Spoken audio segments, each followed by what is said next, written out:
Hey there, Sim Racers. Welcome back to Tool for Forza YouTube channel. Captain Nasty's here again, and today I'm going to be doing an in-depth video on the settings that I use on my wheelbase, on my Fanatec DD1, and also the in-game settings that I use for Assetto Corsa. That being said, I think this video will be really informative for folks that maybe aren't using Assetto Corsa because we're going to dive into the actual on-wheel force feedback menu. So I've got the manual pulled up here. We're going to go through and talk about each setting, kind of what it does, and then how to really learn more about what each setting does. The wording is kind of vague in the manual, and there's no better way to experience what an effect does than actually trying it in the real world. So we're going to kind of show you how I, learned about this thing. I spent about 20 hours learning how to set this thing up, and it's been a lot of fun. And I've got just an amazing effect. This thing is working really, really good right now. I'm really happy that I got this DD wheel. One thing I do need to mention is that this wheel is going to be specific for driving cars with a relatively low degree of rotation. It's more tailored for something like open wheel cars or GT3 cars. Maybe we'll say 540 degrees of steering, and below. I'll be doing some follow-up videos with my 15-inch Nardi wood grain rim with vintage cars, doing some sliding. I'm going to also do a drift settings video, and I have a low torque video that'll be coming out very soon as well. I'm still using my P1 rim for drifting and driving vintage cars where you slide, where you let the wheel slip through your hands. So that's going to be coming. So this is specific to open wheel slash cars with low degree of rotation. And that being said, let's go ahead and actually jump on in to the settings here. So you can see we got our Fanatec manual. I'm gonna turn on another camera here so we can see my wheel. So I'm gonna go through my settings here, and I'm also gonna read the Fanatec manual as I do that. So again, this is my high torque setting. Sensitivity, I'll leave that on auto. So this looks really good in Assetto Corsa. Assetto Corsa has phenomenal. Each car has a really well-defined degree of rotation right out of the box in Assetto Corsa. There's no need to do a custom profile for that. It's really awesome. I think most other sims probably work like that too. For force feedback, and we'll talk about how I came to this setting because gain, in-game, and force feedback, thing that is volume, are definitely related. So currently, I'm running this at 100. And then I run the gain relatively low in game to achieve about 12 Newton meters of output effect with these settings. Shock, I have that as off. Let's take a look and see how they describe this in the Fanatec.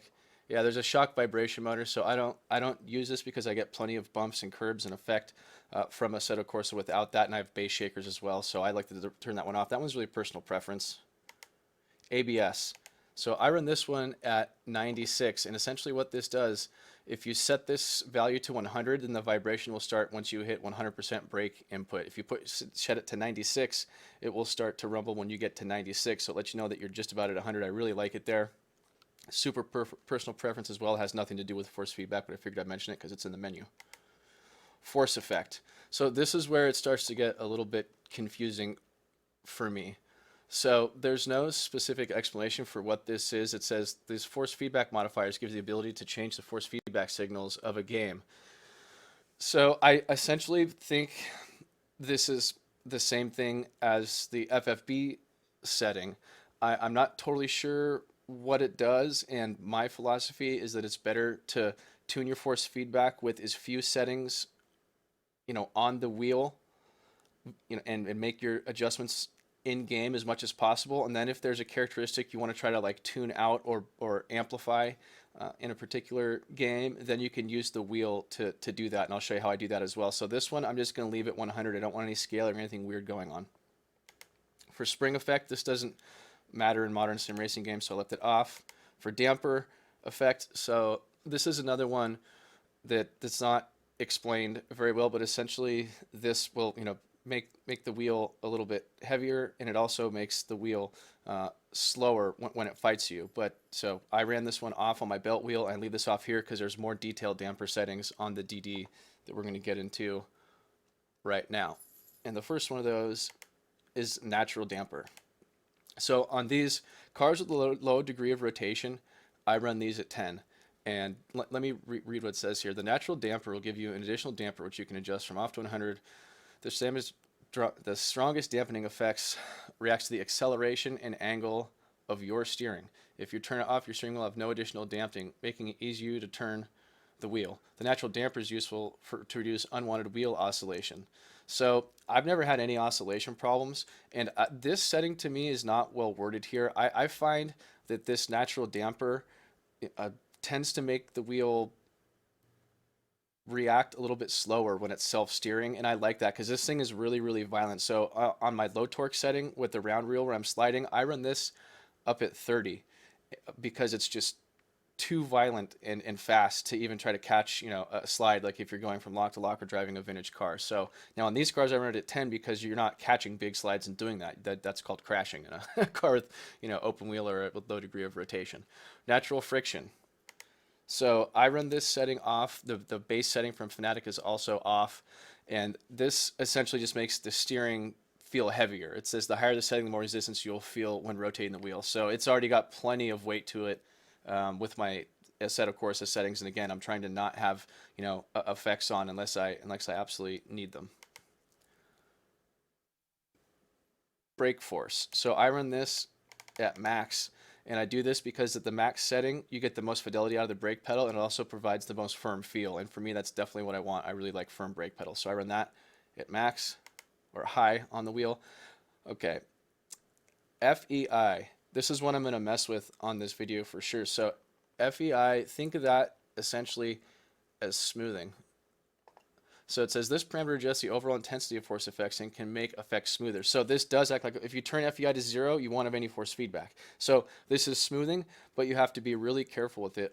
Turning this down a little bit or up a little bit, I think it goes over 100. Oh, it doesn't go over 100. Okay, so turning this down a little bit is something I'm going to play with, and this is still a setting that I'm probably going to end up maybe turning down to 80 or 90, but for now I've got it at 100 again for these cars with low degree of rotation. They're pretty immediate and pretty violent, so I kind of want that. They're not, you know, an old car on leaf springs and big bias pliers that are soaking up a lot of effect. And that's that. That's the on-wheel settings. So now what I'm going to do here is I'm going to show you my Assetto Corsa settings, and I'm going to change the camera and turn this one off just for a second. We'll be bringing that in a small image lower when we're actually driving on track. So let's take a look at my Assetto Corsa settings and how I've got these set up. So for steering, I do not check invert. Degrees is at 100. Gamma is at 1. That just means it's a linear, you know, inputs and outputs are all linear. For scale, I'm not totally sure what this does, so I just left that one at 100. That might have something to do with if you have the gamma setting, then maybe the scale comes in. It's a way to fine-tune gamma, perhaps. I'm not sure. Auto adjust scale to match car steer lock. Make sure this is checked. This is what makes the auto setting work on the wheel, and if you don't have this checked, it's going to make like a false soft lock and really mess you up. For my filter, I like that at 0. That means it's going to just, anything you put in is going to, you know, go to the wheel. For speed sensitivity, I have this at 0 as well. I feel like the cars simulate that well on their own, and Assetto Corsa, I didn't feel a need to turn that one up. What that does essentially, I think at higher speeds, if you turn the wheel less, you know, so let's say you turn the wheel, you know, 20 degrees. If you're going 20 miles an hour, it's not going to move the car very much. It was supposed to have steering input in. If you're increasing that number, let's say you're going, you know, 100 miles an hour and you turn 20%, then it'll amplify your steering inputs. I didn't want that. For throttle, I'm assuming you have Fanatec pedals here. Oh, let me turn my own camera off so we can see the rest of these.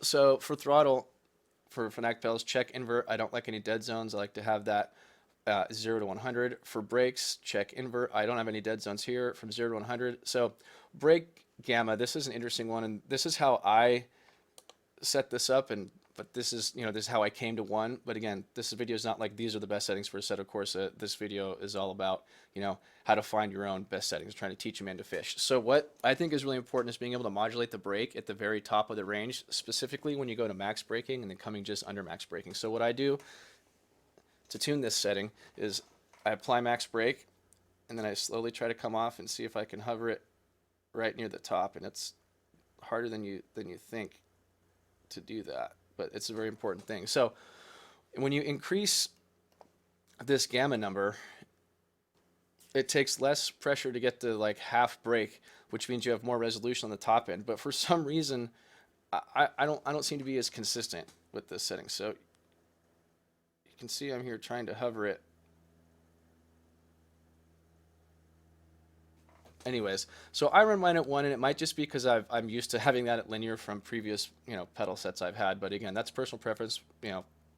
Force feedback, all this stuff is everyone's going to have this set up differently from one another. For clutch, I had check invert 0 to 100.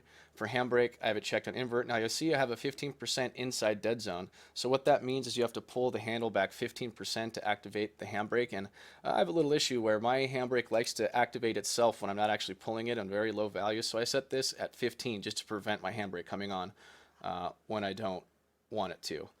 So we're going to skip over buttons, and we're going to skip over, well, I'll show you one cool thing in system. So you can bind a button to center your view in VR for VR users. That's really handy. We're going to skip over patch. That's just more button binding stuff.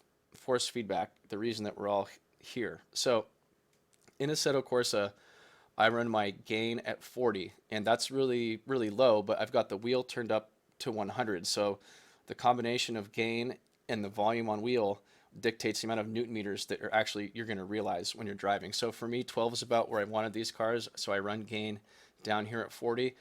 This also means you're not going to clip, so I'll show you how to not clip at all in Assetto Corsa, or how to data log that, and then how to adjust if you do have clipping. So we'll cover that once I'm on track. Do not check invert FFB unless you want to get sick in VR. Then it's actually really, one time I was really drunk and I checked that in VR and I almost threw up. It was pretty awesome. Filter. So this is one I'm going to be playing with a little bit in this video as well. I believe this is some type of smoothing, and I've messed with it before, and we're going to be messing with it again as well, because I'm trying to minimize the effects that I'm bringing in on the wheel and trying to maximize the effects that we use from the software. Minimum force, this is just the minimum amount of force when a force feedback signal is sent. So the wheel feels really light with this. It's 0, when you're just tooling along down the straightaway. So 3%, I really like that. Let's talk about effects here. So these are super personal as well. I have bass shakers, and my aim, I had 2 goals here. 1 was to blend them in nicely with my bass shakers, and 2 was to not overwhelm the aligning torque and kind of the attitude, of the car sensation. So I generally run these pretty low. Curb effect at 30, that rumble strips, etc. It's just what you think it is. Also, like big impacts, you can think of that. Road effect, so this is like road texture, smaller things. I like to run that at 15.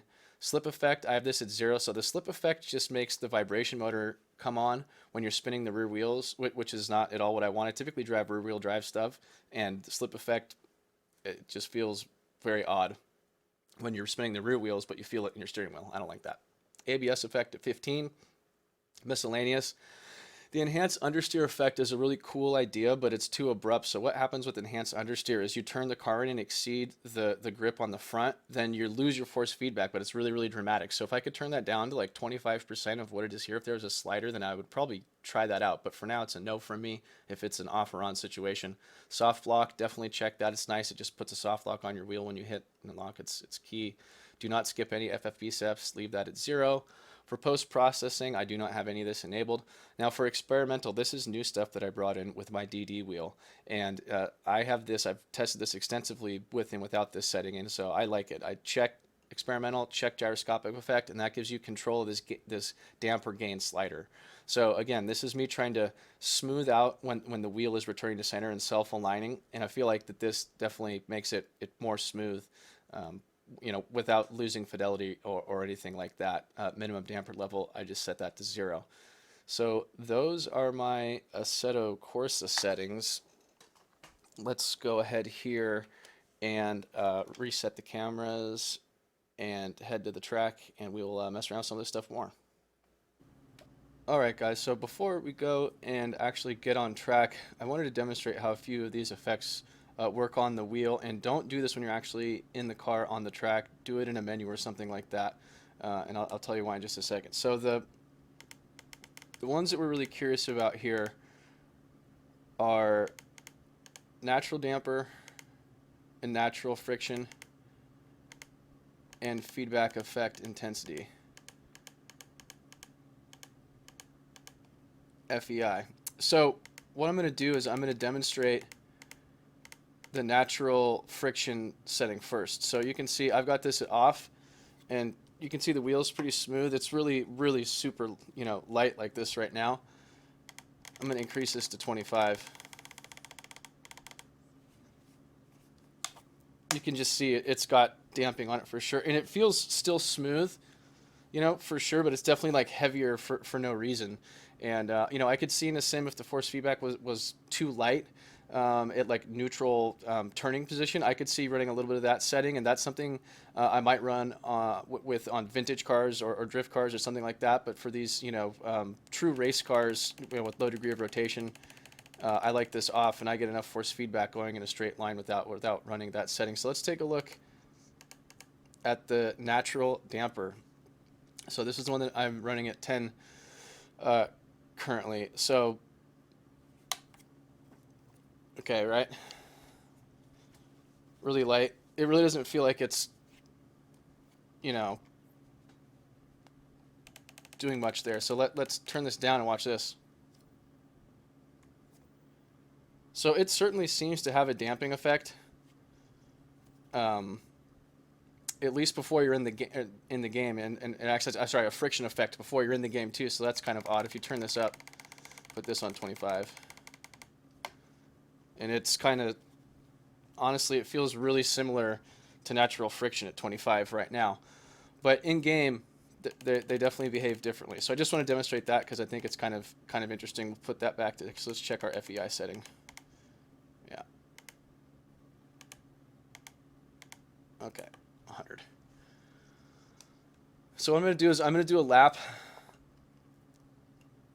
with my current settings, and then we're actually going to jump out here, and we're going to adjust the filter real quick in Assetto Corsa, and that's going to make it, it's going to add some smoothing here, and I just want to demonstrate that again. I'm a believer that it's better to make adjustments on the software rather than on the wheel. So,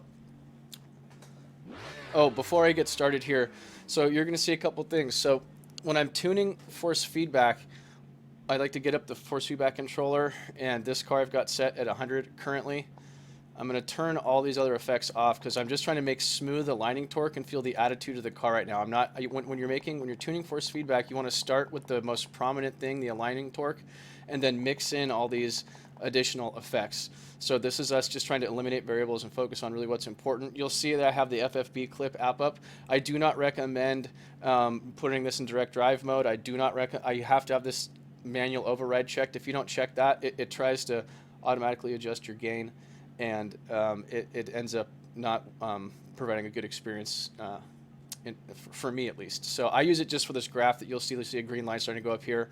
When that green line exceeds this red line here, then that's an indicator of force feedback clipping. You won't see any of that because I've got the gain turned down to 40, so it's not going to get close to there. And same thing here on the pedals. You'll see on these 4 columns here, the column on the far right is real-time force feedback. If that turns red, then you know you're clipping. So I usually have this up when I'm running AC, and if I see clipping, then I'll just turn that car down and click save, and that way every time I drive that car, it'll have that force feedback gain value saved for me. Again, this is not how I run my force feedback when I'm actually, you know, pleasure driving. This is me trying to learn here. So that being said, let's go ahead and do a quick lap.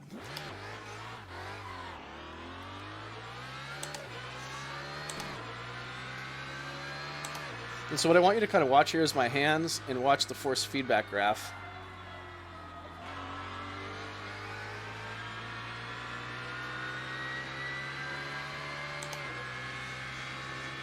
And forgive my driving. I've got a terrible field of view here. I'm like looking up and to the left. I'm way off kilter on the screen. I usually drive in VR, but for the sake of making this video, it's a single screen deal just so you guys can see all the graphs and all the stuff. So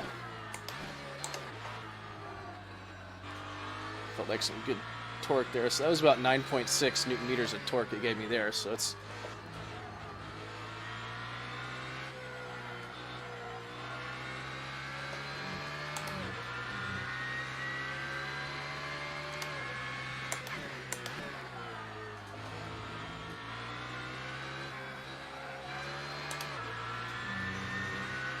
the curves and all that stuff, you still feel them actually, even with them turned down to 0. It's kind of interesting. I mean, not at all like you do when you've got the effect enabled, but you do still pick up some of that. So it's kind of interesting.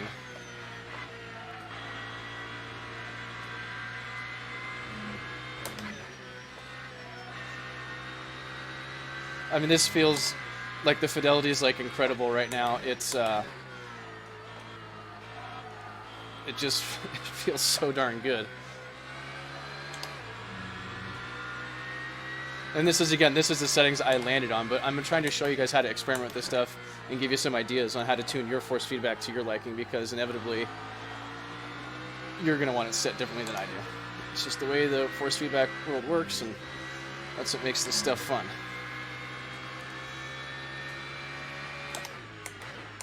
All right. So, smooth, you know,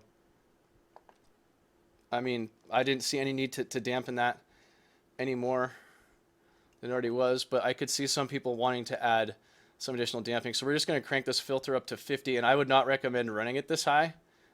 But this is just to demonstrate when you make changes in your force feedback, you're trying to feel what does an effect do. Make a big change so you can really, really feel it. So we're going to run that at 50, and I'm going to save us all a little bit of time so I don't have to adjust those sliders in game again.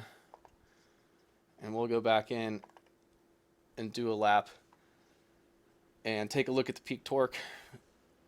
That's going to be the same in my experience, and we're also going to take a look to sit the hands and kind of the graph and try to discern. So there is an output OLED screen here. This is something that Fanatec really needs to do when they release the software for these, is it needs to do data logging. I actually have recorded the OLED screen before, and I was going to lay it. I did a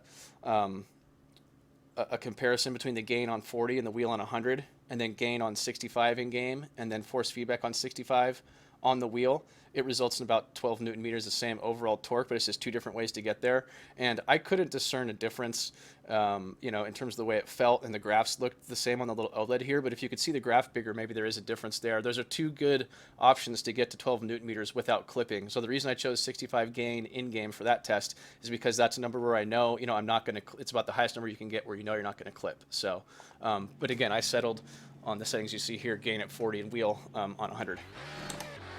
Again, trying to make as many adjustments in game as possible. And although the volume on the wheel is one where you don't have to worry about it, you know, adding effects. Yeah, much. You can just see my hands getting buffeted around less in these big corners here. So it almost feels a little bit more like a belt drive wheel, which isn't a bad thing at all. I think these direct drives, they're a little too immediate, and they can be like almost have too much, you know, fidelity, where they don't feel like a car. They just feel like you're holding an electric motor. So I could definitely see someone wanting to add some filter even in cars like these. You know, in my other cars, I do have that filter setting set to a different value. I still haven't landed on that final value yet because I'm still kind of playing around with stuff. But I just wanted to mention it here because if you feel like your wheel is just too jerky and you want to dampen it, then that's a really good way to go. Now that being said, when you crash, this thing is still gonna whip around and like go crazy.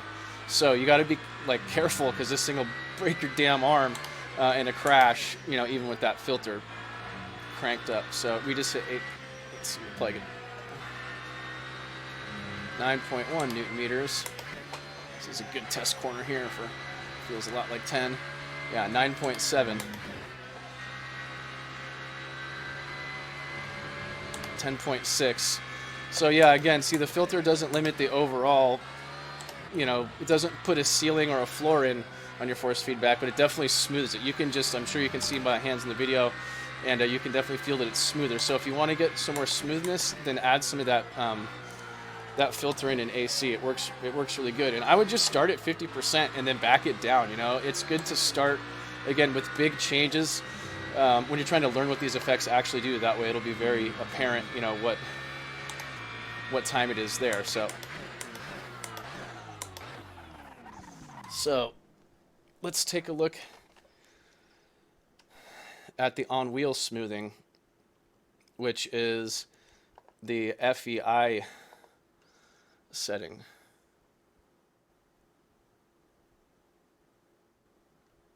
That's interesting. My filter reverted back to 0. Huh. Well, let's go back in and see.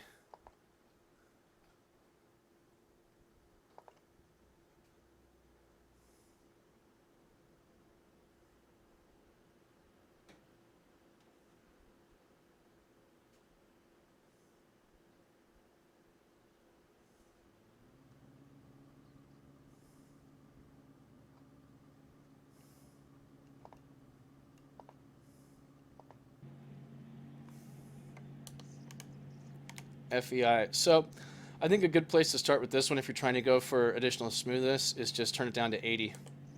Because this, I believe this will affect your overall force feedback output as well, but let's confirm that right now.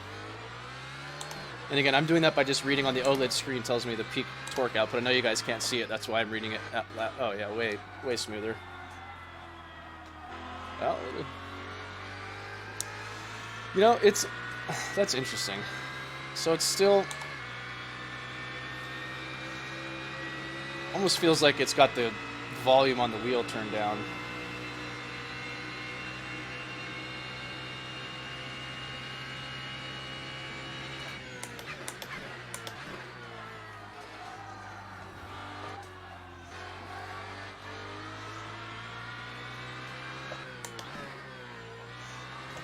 Oh, just, what are you doing, buddy? Yeah, this feels a little undirect drive-ish to me. So my peak torque there was 7.6. I kind of botched that corner. Let's actually... Yeah, so that was only 7.8, whereas I would have been upwards of closer to 9 on the last lap. We'll see what it does in the big sweeper up here.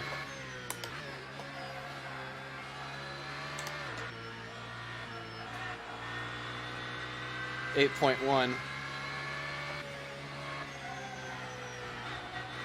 Felt pretty strong there. All right, 10.5. So, you know, it does... Oh, boy.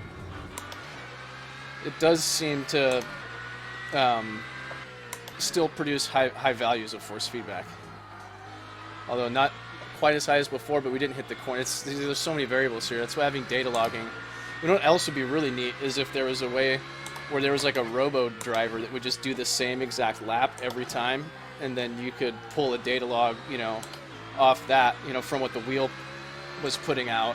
That'd be super cool. I hope Fanatec adds that in the software for nerds like me that are into graphs and data and all the rest of this stuff. All right. So we've experimented with FEI. And again, I just like this at 100. The fidelity feels, you know, it's definitely more fidelity, but it's also less smooth. You know, that's kind of the trade-off with better fidelity. Just checking these settings. So again, force is 1. It's just volume. I want to leave it at 100. Damper effect. All right. Well, let's turn this up to 50. I think this is going to essentially feel like having the FEI, but I think it's going to make the wheel heavier too. But let's see here.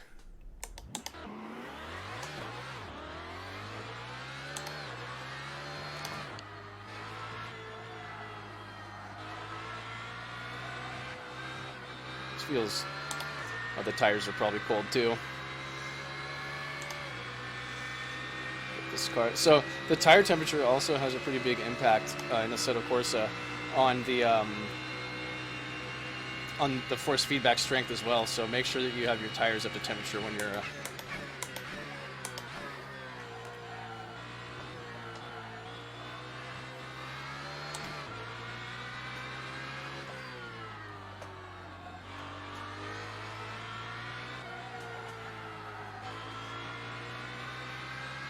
.7.5 around that. Oh, poop.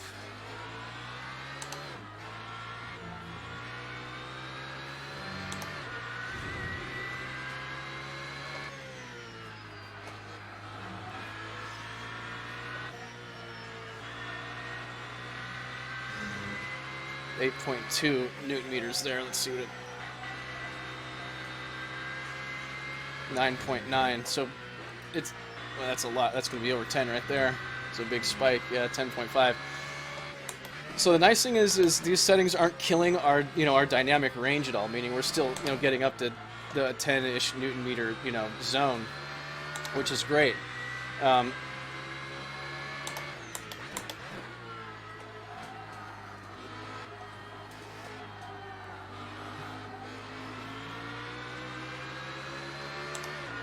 don't really feel like the damper made the wheel any more firm. This kind of feels like the natural damper setting right now to me.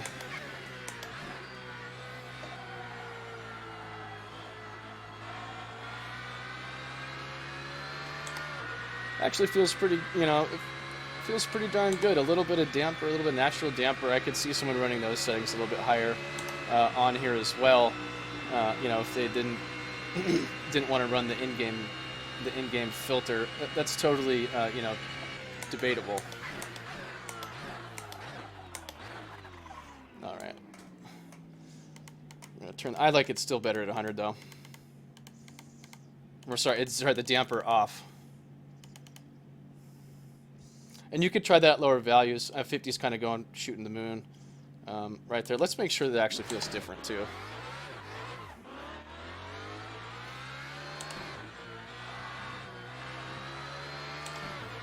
Oh yeah.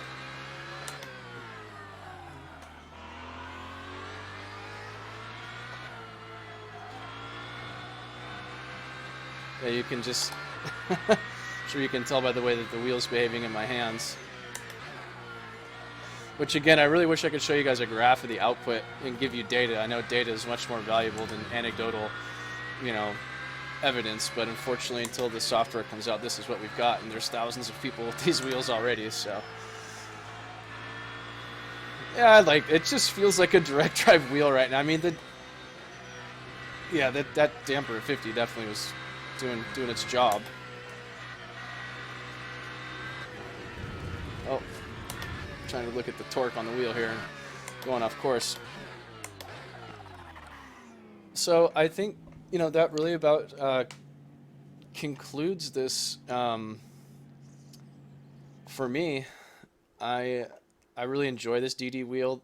I think it's fantastic. I can't wait to experiment with it more and really try to get it tuned in with good, you know, drifting settings and vintage car where you just slide in the bejesus out of them settings as well. Thanks for watching, everybody. I'm going to turn my effects back up here.